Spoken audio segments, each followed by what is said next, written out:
ಕಳೆದ ವರ್ಷ ಅಂದರೆ 2025 ಜೂನ್ 4ರಂದು RCB ಕಪ್ ಸಂಭ್ರಮಾಚರಣೆಯ ಸಂದರ್ಭದಲ್ಲಿ KSCAದಲ್ಲಿ ಅಂದರೆ ಚಿನ್ನಸ್ವಾಮಿ ಸ್ಟೇಡಿಯಂನಲ್ಲಿ ಕಾಲ್ತುಳಿತಕ್ಕೆ 11 ಜನ ಬಲಿಯಾದರು.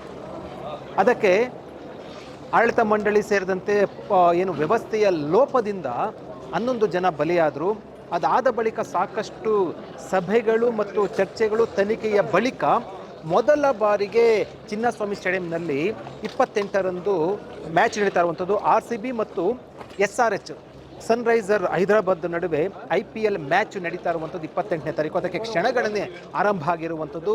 ನಾನೀಗ ಎಕ್ಸಾಕ್ಟಾಗಿ ಚಿನ್ನಸ್ವಾಮಿ ಸ್ಟೇಡಿಯಂ ಏನು ಒಳಗಡೆ ಇದ್ದೇನೆ, ಏನು ಮ್ಯಾಚ್ ನಡೆಯುವಂತಹ ಮೈದಾನದ ಬಳಿ ಇದ್ದೇನೆ, ನೋಡ್ತಾ ಇರುವಂಥದ್ದು. ಇದಕ್ಕಾಗಿ ಎಲ್ಲವೂ ಕೂಡ ಸಿದ್ಧತೆ ಅಂತಿಮ ಹಂತದಲ್ಲಿರುವಂಥದ್ದು. ಇನ್ನು ಅಂದರೆ ಏನು ಚಿನ್ನಸ್ವಾಮಿ ಸ್ಟೇಡಿಯಂನ ಒಳಗಡೆ ಪಿಚ್ಗೆ ಸಂಬಂಧಪಟ್ಟಂತೆ ಈಗಾಗಲೇ ಕೂಡ ಎಲ್ಲ ಕೂಡ ಅಂತಿಮ ತಯಾರಿ ನಡೆಸ್ತಾ ಇರುವಂಥದ್ದು. ಮತ್ತು ಅದರ ಜೊತೆಗೆ ಏನು ಚಿನ್ನಸ್ವಾಮಿ ಸ್ಟೇಡಿಯಂನ ಒಳಗಡೆ ಸಂಪೂರ್ಣವಾಗಿ ಎಲ್ಲವೂ ಕೂಡ ತಯಾರಿ ನಡೆಸ್ತಾ ಇರುವಂಥದ್ದು. ಮತ್ತು ರೋಲರ್ ಮೂಲಕ ಎಲ್ಲವನ್ನು ಕೂಡ ಏನು ಸಿದ್ಧತೆ ನಡೆಸ್ತಾ ಇರುವಂಥದ್ದು, ಎಲ್ಲವೂ ಕೂಡ ಕ್ಲೀನಿಂಗ್ ಮಾಡ್ತಾ ಇರುವಂಥದ್ದು. ಮತ್ತು ಇಡೀ ಸ್ಟೇಡಿಯಂನಲ್ಲಿ ಯಾಕಂದರೆ ಸುಮಾರು 9 ತಿಂಗಳ ಬಳಿಕ ಇಲ್ಲಿ ಮ್ಯಾಚ್ ನಡೀತಾ ಇರುವಂಥದ್ದು. ಅಂತಾರಾಷ್ಟ್ರೀಯ ಮಟ್ಟದಲ್ಲಿ ಇದು ಚರ್ಚೆ ಆಗಿತ್ತು. ಇಲ್ಲಿ ಲೋಪದ ಹಿನ್ನೆಲೆಯಲ್ಲಿ ಮತ್ತು ಭದ್ರತೆಯ ಲೋಪದ ಕಾರಣಕ್ಕೆ 11 ಜನ ಕ್ರೀಡಾಭಿಮಾನಿಗಳು ಸಾವನ್ನಪ್ಪಿದ್ರು. ಸಾಕಷ್ಟು ಆಕ್ರೋಶ ಕೂಡ ವ್ಯಕ್ತ ಆಗಿತ್ತು. ಅದಾದ ಬಳಿಕ ಸಾಕಷ್ಟು ಚರ್ಚೆಗಳು ಮತ್ತು ತನಿಖೆ ಮತ್ತು ಸಭೆಗಳ ನಂತರ IPL ಮ್ಯಾಚ್ ನಡೆಸೋದಕ್ಕೆ ಅನುಮತಿಯನ್ನು ಸರ್ಕಾರ ಕೊಡ್ತು.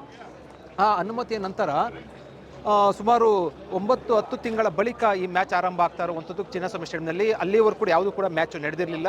ಈಗ ಈ ಚಿನ್ನಸ್ವಾಮಿ ಸ್ಟೇಡಿಯಂನಲ್ಲಿ ಈ ಮ್ಯಾಚ್ಗೆ ಎಲ್ಲವೂ ಕೂಡ ಸಿದ್ಧತೆ ಒಂದು ಅಂತಿಮ ಹಂತಕ್ಕೆ ಬಂದಿರುವಂಥದ್ದು. ನೋಡ್ತಾ ಇರುವಂಥದ್ದು ಹೊಸ ಒಂದು ಟಚ್ಚನ್ನು ಕೊಟ್ಟಿರುವಂಥದ್ದು. ಮತ್ತು IPL ಮ್ಯಾಚ್ ಸಂಬಂಧಪಟ್ಟಂತೆ ಸೆಕ್ಯೂರಿಟಿ ವಿಶೇಷವಾಗಿ ಆರಂಭಗೊಂಡಿರುವಂಥ ವಿಶೇಷವಾಗಿ ನಿಯೋಜನೆ ಮಾಡಿರುವಂಥದ್ದು.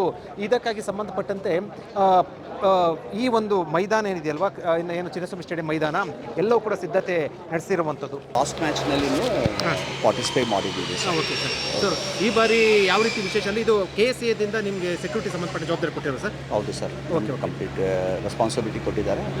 ಎಷ್ಟು ಜನ ಸೆಕ್ಯೂರಿಟಿ? ಅದು ನಾವು ಹೇಳೋದಕ್ಕಾಗೋದಿಲ್ಲ ಸರ್, ಅದೆಲ್ಲ ನಾವು ಹೇಳ್ಬಾರ್ದು. ಬಟ್ ತುಂಬ ನಾವು ಅಲರ್ಟ್ ಆಗಿದೆ. ನಮ್ಮ ಸ್ಟಾಫ್ಸ್ ಎಲ್ಲ ನೋಡ್ತಾ ಇದ್ದೀವಿ, ಎಲ್ಲ ಪ್ರಾಕ್ಟೀಸ್ ಮಾಡ್ತಾ ಇದ್ದಾರೆ ಗ್ರೌಂಡ್ನಲ್ಲಿ. ಯಾವ ಥರ ಸಿಚುವೇಶನ್ ಬಂದರೆ ನಾವು ಯಾವ ಥರ ಕಂಟ್ರೋಲ್ ಮಾಡ್ಬೋದು ಅಂತ. ಡೆಫಿನೆಟ್ಲಿ ನಾವು ಪರ್ಫೆಕ್ಟಾಗಿ ಮಾಡ್ತೀವಿ ಸರ್, ಇದರಲ್ಲಿ ನಮ್ಗೆ ಏನು ಡೌಟ್ ಇಲ್ಲ. ಏನು ಅಶ್ಯೂರೆನ್ಸ್ ಕೊಡ್ತೀರಾ ಸರ್ ಬರುವಂಥ ಕ್ರೀಡಾಭಿಮಾನಿಗಳಿಗೆ ಮತ್ತು ಬರುವಂಥ ನಿಮಗೆ? ಸರ್, ನಮ್ಮ ಜೊತೆಗೆ ಕಮಿಷನರ್ ಇದ್ದಾರೆ, ಪೊಲೀಸ್ ಇದ್ದಾರೆ, ಇಷ್ಟೇ ಎಂಕರೇಜ್ ಇದೆ, ಟೀಮ್ಸ್ ಎಂಕರೇಜ್ ಇದೆ, RCB ಟೀಮ್ ಇದ್ದಾರೆ. ನಮ್ಗೆ ಗೈಡೆನ್ಸ್ ಇದು 1 ತಿಂಗಳಾಗಿ ನಡೀತಾ ಇದೆ ಸರ್. ನಮ್ಮ ಬ್ರೀಫಿಂಗ್, ನಮ್ಮ ಚೆಕಿಂಗ್ಸು, ನಮ್ಮ ಸ್ಟಾಫ್, ನಾವು ಆ ಥರ ಕ್ವಾಲಿಟಿ ಜನನ ಹಾಕಿದ್ದೀವಿ. ಅವ್ರು ಗ್ರೌಂಡ್ನಲ್ಲಿ ಕೆಲಸ ಮಾಡಿದ್ದಾರೆ. ಆಲ್ರೆಡಿ ಲಾಸ್ಟ್ ಟೈಮ್ ಯಾರ್ಯಾರು ಕೆಲಸ ಮಾಡಿದ್ದಾರೆ ಅವರೇ ಇದ್ದಾರೆ ಸರ್.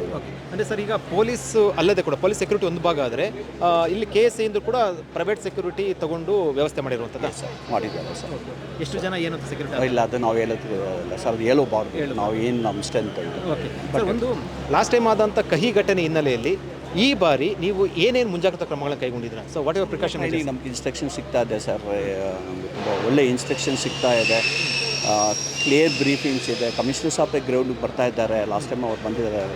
ಇದು ಮುಂಚೆ ನಮ್ಮ ಮಾಫ್ ಡ್ರಿಲ್ ಆದ ಇದರಿಂದ ನಾವು ಇನ್ನೂ ನಾಲೆಜ್ ಗೇನ್ ಮಾಡಿದ್ದೀವಿ. ಅದಕ್ಕೆ ಇವಾಗಲೂ ನಾವು ಪ್ರಾಕ್ಟೀಸ್ಗೆ ಬಂದಿದ್ದೀವಿ sir. Not like it is confirm.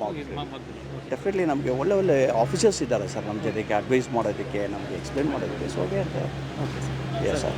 ಮತ್ತು ಇಲ್ಲಿ ಒಂದು ಈ ದುರಂತದ ಬಳಿಕ ನಡೀತಿರುವಂಥ ಮೊದಲ ಮ್ಯಾಚ್ ಹಿನ್ನೆಲೆಯಲ್ಲಿ 11 ಜನ ಮೃತಪಟ್ಟರಲ್ಲ, 11 ಜನ ಮೃತಪಟ್ಟ ಹಿನ್ನೆಲೆಯಲ್ಲಿ ಅವರಿಗೆ ಗೌರವಾರ್ಥವಾಗಿ ಮತ್ತು ಅವರಿಗೆ ಒಂದು ಸ್ಮರಣೆಯ ಹಿನ್ನೆಲೆಯಲ್ಲಿ 11 ಸೀಟ್ಗಳನ್ನು ಇಲ್ಲಿ ರಿಸರ್ವ್ ಮಾಡೋದಕ್ಕೆ KSCA ಆಡಳಿತ ಮಂಡಳಿ ತೀರ್ಮಾನವನ್ನು ತೆಗೆದುಕೊಂಡಿರುವಂಥದ್ದು. ಆ 11 ಸೀಟ್ಗಳನ್ನು ಇಲ್ಲಿ ನಡೀತಿರುವಂಥ ಏನು ಮ್ಯಾಚ್ ಇದೆಯಲ್ವ, ಅಂದರೆ ಈ ಸೀಟ್ಗಳಿದೆಯಲ್ವ, ಇದರಲ್ಲಿ 11 ಸೀಟ್ಗಳನ್ನು ಒಂದು ರಿಸರ್ವ್ ಮಾಡಲಿಡಲಾಗುತ್ತೆ. ಆ 11 ಸೀಟ್ಗಳೆಲ್ಲೂ ಕೂಡ ನಿಮಗೆ ಅದು ಟಿಕೆಟ್ ಕೊಡೋದಿಲ್ಲ ಆ 11 ಸೀಟ್ಗಳಿಗೆ. ಯಾಕೆಂತಂದರೆ 11 ಜನ ಮೃತಪಟ್ಟರು, ಅವರ ಗೌರವಾರ್ಥವಾಗಿ 11 ಸೀಟ್ಗಳನ್ನು ಖಾಲಿ ಬಿಡುವಂಥದ್ದು ಆ ನಿರ್ಧಾರಕ್ಕೆ ಬಂದಿರುವಂಥದ್ದು KSCA ಆಡಳಿತ ಮಂಡಳಿ.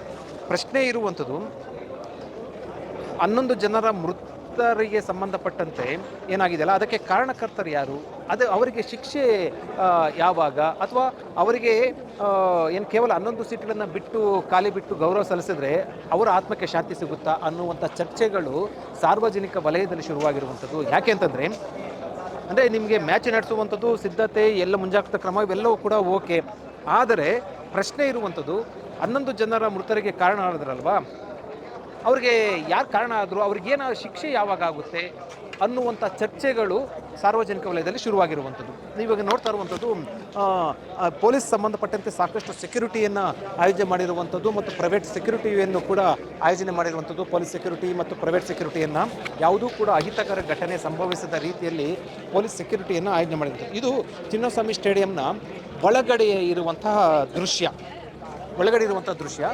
ಹೊರಗಡೆ ಅಂದರೆ ಚಿನ್ನಸ್ವಾಮಿ ಸ್ಟೇಡಿಯಂನ ಹೊರಗಡೆ ಏನೇನು ಸೆಕ್ಯೂರಿಟಿ ಮತ್ತು ಬಂದೋಬಸ್ತನ್ನು ಆಯೋಜನೆ ಮಾಡಲಾಗಿದೆ ಅಂತ ನಾನು ತೋರಿಸ್ತೀನಿ ಬನ್ನಿ. ಕಳೆದ ಬಾರಿ ಕ್ರೌಡ್ ಹಿನ್ನೆಲೆಯಲ್ಲಿ ಗೇಟ್ನಲ್ಲಿ ಸಾಕಷ್ಟು ಜನ ನುಗ್ಗಿದ ಹಿನ್ನೆಲೆಯಲ್ಲಿ ಕಾಲ್ತುಳಿತದಿಂದ 11 ಜನ ಮೃತಪಟ್ಟಿದ್ದರು.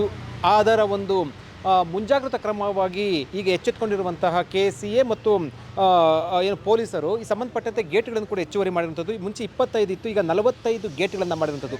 ಚಿನ್ನಸ್ವಾಮಿ ಸ್ಟೇಡಿಯಂಗೆ ಸಂಬಂಧಪಟ್ಟಂತೆ ಒಳಗಡೆ ಎಂಟ್ರಿ ಆಗಬೇಕಾದ್ರೆ 45 ಗೇಟ್ಗಳನ್ನು ಮಾಡಿರುವಂಥದ್ದು. 45 ಗೇಟ್ಗಳಲ್ಲೂ ಕೂಡ ಅತಿ ದೊಡ್ಡದ ಗೇಟ್ಗಳನ್ನು ಮಾಡಿರುವಂಥದ್ದು ಮತ್ತು ಡಬಲ್ ಗೇಟ್ಗಳನ್ನು ಮಾಡಿರುವಂಥದ್ದು. ಅಂದರೆ ನೋಡಿ, ಇದು ಹೊಸದಾಗಿ ನಿರ್ಮಾಣ ಮಾಡಿರುವಂಥದ್ದು. ಅಂದರೆ ಮುಂಚೆ 25 ಗೇಟ್ ಇತ್ತು, ಆದರೆ ಕಳೆದ ಬಾರಿ 4-5 ಗೇಟ್ಗಳಲ್ಲಿ ಬಿಟ್ಟ ಹಿನ್ನೆಲೆಯಲ್ಲಿ ಸಾಕಷ್ಟು ಕ್ರೌಡ್ ಆಗಿ ಮತ್ತು ದಟ್ಟಣೆ ಆಗಿ ನುಗ್ಗಲಾಗಿ ಕಾಲ್ತುಳಿತ ಉಂಟಾಯಿತು. ಆದರೆ ಈ ಬಾರಿ ಆ ರೀತಿ ಕಾಲ್ತುಳಿತ ಆಗಬಾರ್ದು ಮತ್ತು ದಟ್ಟಣೆ ಆಗಬಾರ್ದು, ನುಗ್ಗಲು ಆಗಬಾರ್ದು ಅಂತ ಕಾರಣಕ್ಕೋಸ್ಕರ 45 ಗೇಟ್ಗಳನ್ನು ಮಾಡಿರುವಂಥದ್ದು.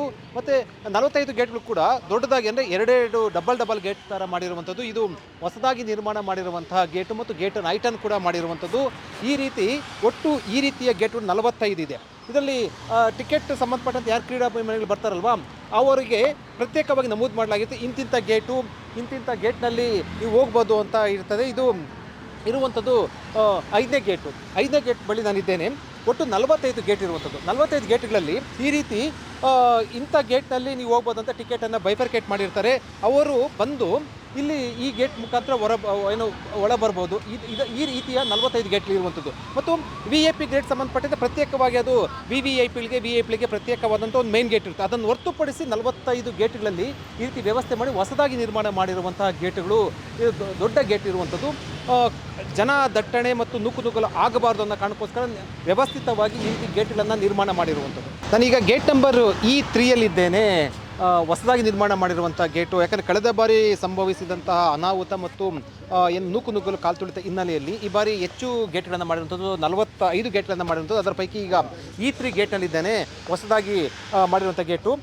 ಯಾಕಂದರೆ 45 ಗೇಟ್ಗಳಲ್ಲಿ ಜನರು, ಅಂದರೆ ಏನು ಕ್ರೀಡಾಭಿಮಾನಿಗಳು ಟಿಕೆಟ್ ಇರುವಂಥವ್ರು ಒಳಗಡೆ ಬರುವಂಥ ಸಂದರ್ಭದಲ್ಲಿ ಈಸಿಯಾಗಿ ಬರಲಿ, ಯಾವುದು ಕೂಡ ಕಾಲ್ತುಳಿತ ಅಥವಾ ಕ್ರೌಡ್ ಆಗಬಾರ್ದು ಅನ್ನೋ ಕಾರಣಕ್ಕೋಸ್ಕರ ಹೆಚ್ಚು ಗೇಟ್ಗಳನ್ನು ಮಾಡಿರುವಂಥದ್ದು. ನೋಡ್ತಾ ಇರುವಂಥದ್ದು ಡಬಲ್ ಗೇಟು, E3ಯಲ್ಲಿ ಇರುವಂಥದ್ದು ಈ ಗೇಟು.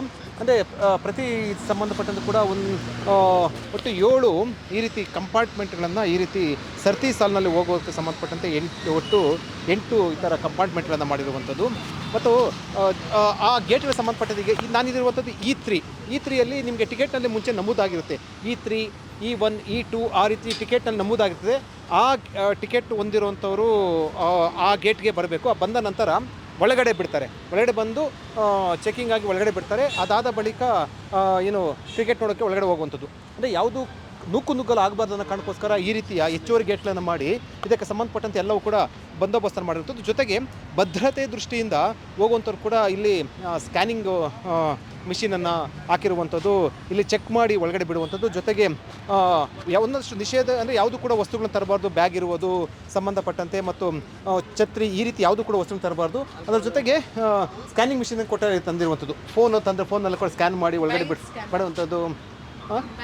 ಬ್ಯಾಗ್ ಸ್ಕ್ಯಾನ್ ತಂದು ಬ್ಯಾಗಿಂದ ಸ್ಕ್ಯಾನ್ ಮಾಡುವಂಥ ಸಂಬಂಧಪಟ್ಟಂತೆ ಕೂಡ ಭದ್ರತೆ ದೃಷ್ಟಿಯಿಂದ ಪ್ರತಿಯೊಂದು ಗೇಟ್ನಲ್ಲೂ ಕೂಡ ಈ ರೀತಿ ಒಂದು ಸ್ಕ್ಯಾನ್ ಮಿಷಿನನ್ನು ಇಟ್ಟಿರುವಂಥದ್ದು. ನಾನೀಗ E23 ಗೇಟಲ್ಲಿದ್ದೇನೆ. ಅಂದರೆ ಕಳೆದ ಬಾರಿ ಅನಾಹುತ ಸಂಭವಿಸಿದ ಹಿನ್ನೆಲೆಯಲ್ಲಿ ಹೊಸ ಗೇಟ್ಗಳನ್ನು ಮಾಡಿ ಮತ್ತು ಗೇಟ್ಗಳೆಲ್ಲವೂ ಕೂಡ ಸಂಪೂರ್ಣ ಬದಲಾವಣೆ ಮಾಡಿರುವಂಥದ್ದು, ಹೊಸ ಗೇಟ್ಗಳನ್ನು ಹಾಕಿರುವಂಥದ್ದು.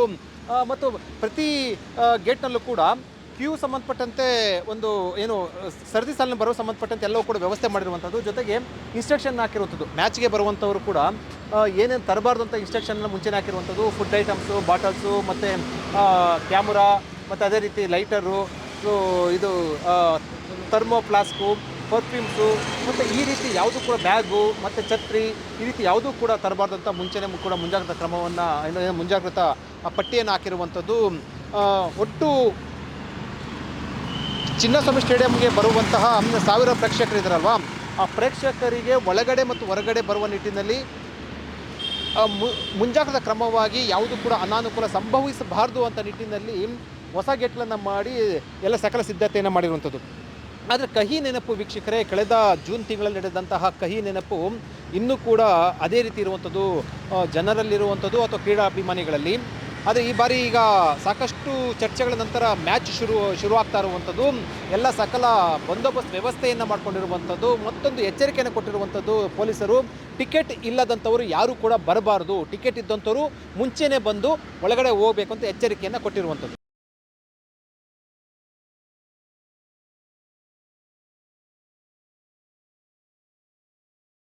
ಹೆಚ್ಚಿನ ಸುದ್ದಿ ಅಪ್ಡೇಟ್ಗೆ ಈಗಲೇ ದ ಫೆಡರಲ್ ಕರ್ನಾಟಕ ಯೂಟ್ಯೂಬ್ ಪೇಜನ್ನು ಸಬ್ಸ್ಕ್ರೈಬ್ ಮಾಡಿ.